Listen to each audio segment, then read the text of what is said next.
Jai Mata, Charanam Sharanam Ramambige, Charanam Sharanam Trayambage. Higher than karma, jnana and yoga is bhakti. Through karma, one seeks name and fame and prosperity, position of Indra, etc. Through the path of jnana, one longs to get enlightenment. The yogi is after occult powers, supernatural siddhis. But what does the bhakta seek? Other than God, he seeks nothing. He melts himself in the love of God. The bhakti says, I seek no wealth or position or salvation, but beloved, give me the boon that I may never forget you. If you give this boon, then I am prepared to take any number of births. For such a bhakta, there is only one fear, the fear of forgetting God. So he is alert and vigilant. Verily, pramada is death.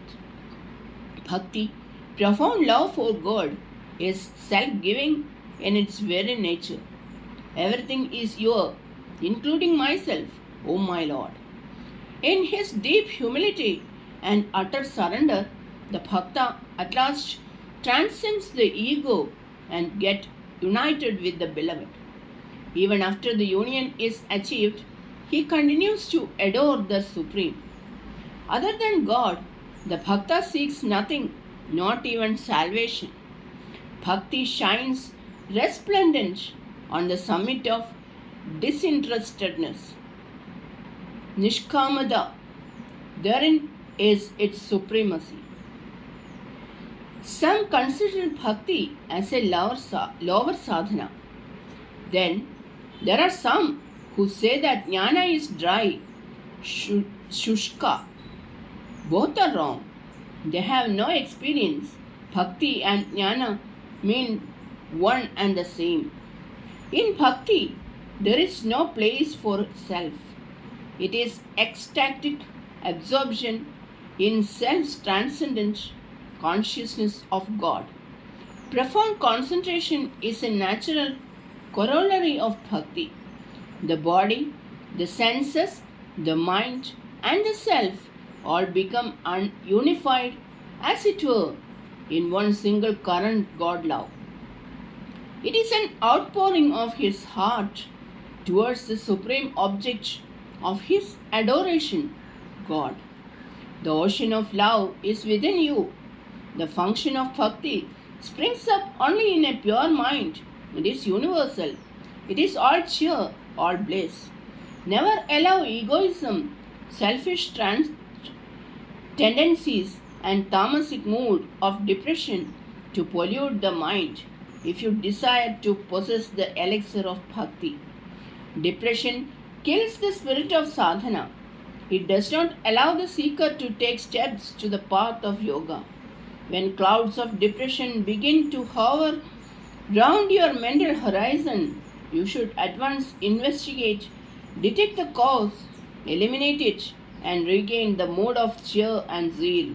Either by self-inquiry, or through admonishta, or through remembrance of God's glories, you should keep the mind in a state of cheer and equilibrium. As the students revise their lessons and prepare for the examinations, so too you should ponder over Guru's instructions, reflect over the self, meditate regularly, and hold yourself ready to face any test of life.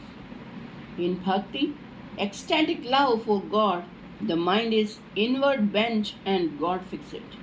All worldly tendencies, attachment to sense objects, fall off automatically from the mind given over to God. Dispassion becomes spontaneous sahaja. Lower forces of prakriti are subdued and vanquished in the power of God attraction. Even with the rigorous of mind control, solitude and meditation, the yogis have fallen from their ideal, being suddenly overpowered by the senses, vishyas. Such is the power of Maya. But the love for God becomes the protective armor for the bhakta. His mind remains immune to the worldly pull. The name of the beloved gives him unending nectaring, bliss, and sweetness before which even the celestial pressure become insipid. To a God lover, name yields the highest bliss. Name is God for him. Name is bliss itself. Name is omnipotent. Name is his very life, his support. Established in the name, he rises above the gunas. He attains to steadiness and equanimity of yoga. The end of vichara, the goal of jnana yoga, is nirguna Brahman, the experience of the nameless, formless, attributeless, absolute. But the bhakta experiences the bliss of samadhi in the very presence of Saguna Brahman when God appears as the avatar on earth.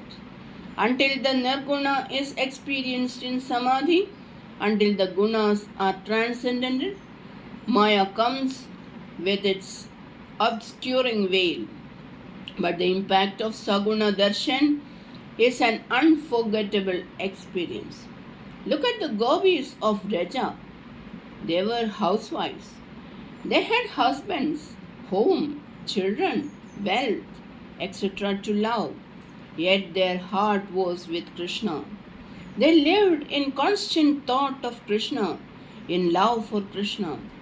In their overwhelming love for Krishna, they gave up everything and ran away to Krishna in self forgetting rapture when the melodious notes of the Lord's flute fell on their ears. Tears copiously flowed from their eyes, the tears of unbearable anguish of separation, viraha. Their throats choked, hair stood on end, the mind became utterly silent. Other symptoms of prema bhava appeared on them. This is the marvel of God love. Where there is intense love, there alone viraha is. Viraha kept their gopis' minds constantly in tune with Krishna. The Lord's Gita discourse to Arjuna was full of tattvas, doctrines, and disciplines. It was Tattva Gita, but the Gita which he imparted to the gopis of Raja was a silent sermon on love and separation. It was Viraha Gita. The gopis listened to, conversed with, and communed with the Lord of their hearts in the silent anguish of Viraha. Through pang and pain of separation, they learned the message of the mystic Gita Lord. They were enthroned in yoga. They are eternal symbols and representatives of this great spiritual ideal, this synthesis of the bliss of bhakti and the blessed torment of viraha. God is the ocean of compassion. Though he is extremely subtle and utterly beyond the range and reach the senses and intellect, he is easily accessible to bhakti. Through love, he can be seen, communed with, and entered into. Bhakti is the greatest boon from God. It is the highest bliss and the supreme purushartha. Those fortunate souls who have drunk deep the elixir of bhakti alone knows the delectable sweetness of bhakti and the glory of Saguna Brahman. Where there exists attachment to wealth, craving for fame, and expectation of love from man, there bhakti cannot enter. God wants your whole-minded and wholehearted love. Other than absence of awareness of affinity with God, there is no version why Jiva should be miserable, for Jiva is an image of Satchidananda. fear of death, clinging to life, attachment of gunas, and identity with the ego, which are but misery in diverse forms, arise only from a feeling of separateness from God. Reposing faith in the Mother's words, you should always abide in a state of inner link with the Divine, never letting Him go out of your mind even for a second. God is the non dual reality, but until this truth is realized, a dualism of devotion as devotee and the divine can and must exist. Love subsists in relationship only. This is a purifying dualism, a dualism of inner spiritual intimacy, a dualism without ignorance, a dualism which is powerful enough to snap all bonds of Maya and lead the mind into union with God. The lamp of bhakti should be kept ablaze in constant care.